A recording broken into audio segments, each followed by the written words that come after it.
Hello అండి. నమస్తే. జై శ్రీరామ్. అందరూ ఎలా ఉన్నారు? బాగున్నారా? ఇవాళైతే నేను అయ్యప్ప స్వామి గుడికైతే వచ్చానండి.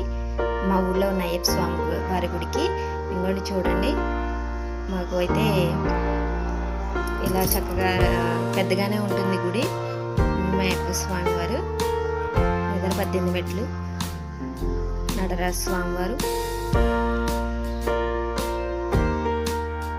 ఇంకా మాకు బాబా విజయదశమి నుంచి సంక్రాంతి పండుగ వరకు మాకు ఇక్కడ భోజనాల హడావిడైతే చాలా బాగుంటుందండి. 4 నెలలు కూడా మాకు ఇలాగా వినాయకుల వారు, సుబ్రహ్మణ్య స్వామి, మాలికాపురత్తమ, వెంకటేశ్వర స్వామి, బాబా గారు, దత్తాత్రేయుడు, దక్షిణామూర్తి ఇలా మా గుళ్ళో అన్ని దేవుళ్ళు ఉన్నారనమాట.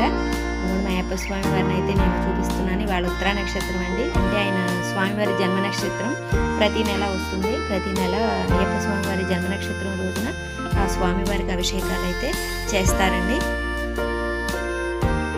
స్వామివారికి చందనం, విభూతి, పాలు, పంచదార అలా పంచామృతాలతో అయితే ఆయనకు అభిషేకం అయితే జరుగుతుందండి. మీరందరూ కూడా చూస్తారని అయితే నేను వీడియో తీసి పెట్టాను అనమాట. ప్రతి నెల అయితే నక్షత్రం రోజు మేమైతే గుడికి వెళ్తామండి. చక్కగా నక్షత్ర హారతి ఇస్తున్నారండి స్వామివారికి. చాలా అందంగా ఉన్నారు స్వామివారు కూడా. చూస్తుంటే నవ్వుతున్నట్టుంది స్వామివారు, అంత అందంగా ఉన్నారు. ఈ వీడియో కనుక మీకు నచ్చితే లైక్ చేసి, షేర్ చేసి, కామెంట్ చేయండి.